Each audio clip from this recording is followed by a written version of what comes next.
Всем привет, с вами Дэн, и первым делом прошу тех, кто особо впечатлительный, кто любит читать стоимость часов, исходя из их комплектующих, конечно же, выпить несколько кружек корвалола.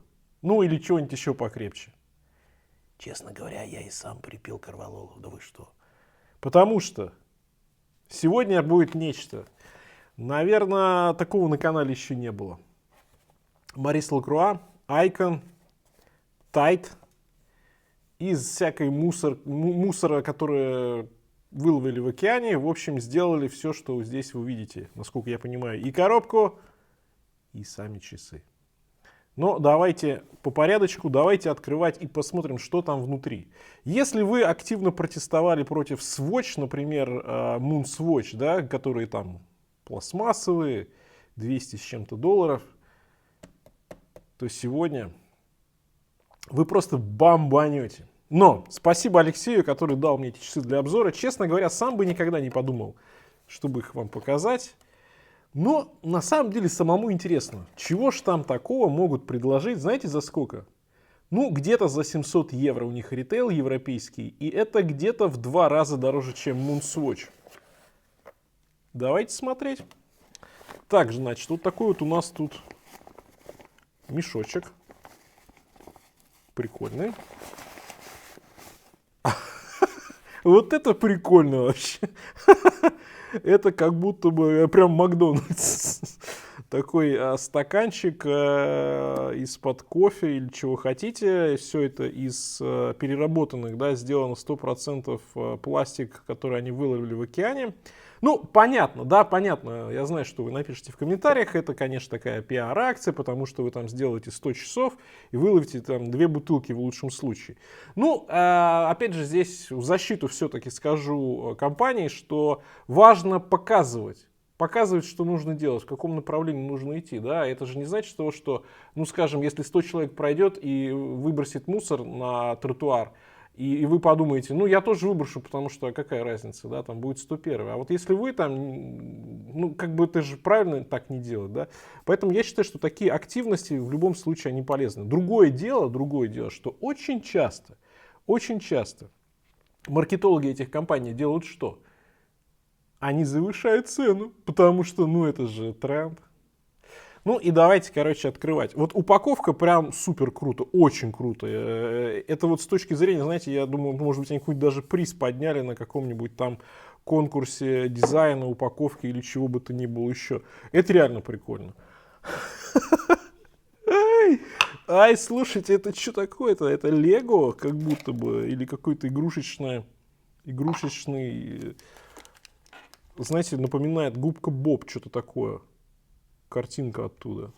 Но здесь, по-моему, Том и Джерри, что ли, вообще. Так, а здесь такой вот интересный постамент, QR-код. Наверное, можно зайти на сайт, прочитать про модель. Ну, мы с вами этого не будем делать. Мы с вами сейчас откроем часы и посмотрим. И еще важно, конечно, вот ощущение, да. Так, значит, референс, я так понимаю, здесь у нас указан. Вот здесь референс, ну, не буду его зачитывать, заходите, паузу поставите и, собственно, сами посмотрите. Так, значит, вот такие у нас тут с вами часы. Ну, честно говоря, вот так вот даже я не пойму, чего тут на упаковке нарисовано. Может быть, это какая-то абстрактная картинка, может, какой-то мультфильм. На сайте я что-то не нашел описания, да, толком. В общем, если кто вдруг знает, откуда это, напишите в комментах.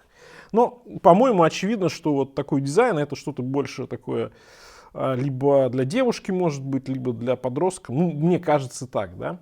Вот. Ну, понятно, что корпус и общая стилистика, стилизация. Да, есть модель Icon, но мы все это знаем, что много всего здесь от Audemars Piguet Royal Oak. Я думаю, это, ну, ни для кого не секрет. Но здесь понятно, что главное это, собственно, не это, хотя дизайн, опять же, вот такой вот, да, модный, супер горячий, всем нужный, и под это дело, если мы подгоняем еще такую вот модную, опять же, эко-тему, переработанный океанский пластик, и здесь, кстати, пластик, усиленный стекловолокном. А композитный материал, как они заявляют на сайте, вроде бы, я же не знаю, вдвое превосходит по прочности обычный пластик. Ну, вполне может быть. Вот. Что такое обычный, правда, они не уточняют.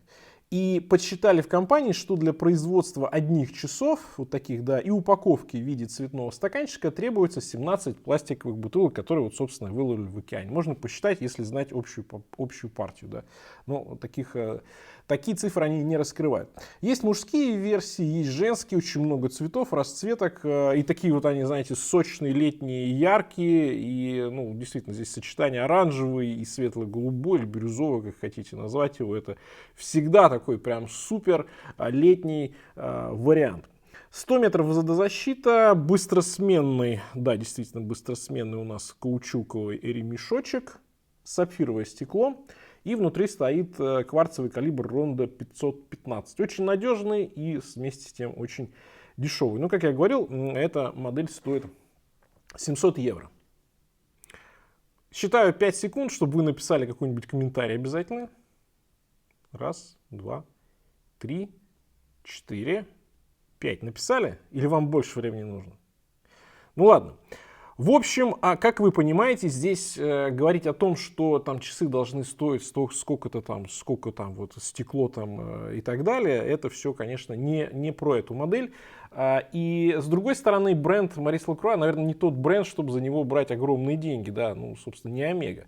С другой стороны, я думаю, что спрос на такие часы будет. Почему? Потому что, во-первых, опять же, да, это модная тема, второе, это какие-то прикольные цвета, и это покупатели могут быть совсем не покупатели классических часов, там, кварцевых или механических. Это покупатель, скажем так, аксессуара, чего-то такого необычного, чего-то прикольного, там, под сумочку, не знаю, под платьице, под какую-нибудь там, не знаю, футболку, кофту и так далее. Да? Ну, это в моем понимании. Я думаю, вот где, собственно, искать покупателей таких часов. Да, с одной стороны, это недешево, с другой стороны, ну, давайте честно, да, есть разные сегменты покупателей. Есть покупатели, для которых, в принципе, те же самые там 700 евро, это не такие уж и большие деньги. Ну, грубо говоря, там меньше 1/10 Rolex, да, если человек, например, обычно носит, допустим, Rolex. Поэтому в этом случае, как бы, ну, взял он и взял. И я думаю, что вот, опять же, это еще один сегмент, на который метит Maurice Lacroix. Я не знаю, какие там продажи, я знаю, что огроменные, просто супер крутые продажи у Swatch Omega были. Maurice Lacroix, конечно, не тот бренд, и это, наверное, не та модель часов, но тем не менее, посмотрим, если коллекция будет развиваться, это все равно, ну, как бы это де-факто показывает, что часы продаются неплохо. Вот, давайте, кстати, ну, по размерам пройдемся. Что у нас вот по безелю 38,7, по корпусу будет чуточку больше, 45. По высоте 10,8, ремешок в широкой части, ну, тут интегрированный ремень, так что вы, конечно же, левые какие-то ремешки не купите, 24,5, и в узкой части сколько тут? 18. Ну, и от ушка до ушка, если это применимо к подобного плана конструкциям, 48. Мое запястье 18,5, ну и, собственно, вот, пожалуйста, вот таким образом часы располагаются на запястье. Сидят они удобно, понятно, классический, да, этот типаж часов, который очень хорошо к запястью подходит. Плюс Icon, в принципе, сама по себе модель тоже очень удобная и, как мне кажется, очень удачная. Ну, здесь цвета, конечно, прикольные. Что у нас по отделке, я думаю, мы тут рассматривать не будем. Ну, собственно, пластик да пластик. Буковка М. Здесь вроде бы аккуратненько все, никаких дырочек не вижу. Ну, с точки зрения сборки качества, здесь все вполне себе приятно. Swiss Made, да, 10 атмосфер.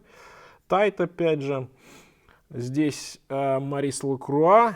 Ремешок мне, кстати, очень нравится. Очень нравится. Прям как я люблю. Он такой пухленький и гибкий, очень мягкий. И здесь, опять же, есть всякие вот как бы много дырочек, так что пот будет выходить, или вода там, смотря для чего эти часы используют. Пластиковая у нас застежка. Ну, я скажу так, забавно. То есть, понятно, что, опять же, да, часы оценивают с точки зрения комплектующих там или дизайна, или, скажем, качество изготовления, ну, глупо, да? Вот здесь вот с точки зрения концепции и какого-то фана, который доставляет ношение этих часов. Я думаю, что самая ближайшая альтернатива это, конечно же, классические свотчи, не Mood Swatch, а просто обычные свотчи, которые часто тоже под какую-то тематику делают, там, например, картины, место, да, там какое-то расположение, там ГУМ какой-то у меня лимитка есть от свотча. И это вот примерно на таком же, да, подходе, да, то есть вы какую-то вот интересную картинку делаете, интересную историю здесь, в данном случае спасение океана, ну и, собственно, делаете веселые, прикольные часы. И я думаю, что вот я держу сейчас их в руках, на них смотрю на эту картинку, я думаю, что вот в принципе восприятие то же самое, вот как вот от свотчей, которые посвящены какой-то тематике, абсолютно то же самое. Это прикольные часы, то есть я хочу сказать, что, ну, условно, я думаю, примерно по качеству и там плюс-минус по механизму одно и то же, да, что же те же свотчи базовые там за $100. Дальше вопрос уже, собственно, к вашему кошельку. Сами по себе часы прикольные. Носить их по какому-то там, скажем, мероприятию и какой-то ситуации, а почему бы, собственно, и нет. Плюс расцветка здесь, ну, крайне здоровская и веселая. Я думаю, что тут уже плавно, наверное, нужно подходить к итогам. Я думаю, макро мы не будем смотреть здесь все-таки, ну, как бы рассматривать-то нечего. А в качестве итогов я, в принципе, наверное, вам уже сказал, да. Скажем, есть лишние $100, можно взять прикольный свотч. Есть лишние 700 евро, можно взять прикольные Maurice Lacroix. Ну, вот, наверное, примерно так эти часы стоит воспринимать. Напишите, что вы об этом всем думаете обязательно в комментариях. Ну, я свое мнение озвучил. Единственное, что давайте, наверное, все-таки еще посмотрим по весу, поскольку девушки наверняка такие часы активно будут покупать, если захотят, да, 56 грамм, то есть можно вообще не париться, на запястье они будут, ну, невесомые абсолютно. На этом у меня все. Всем пока, с вами был Дэн, увидимся.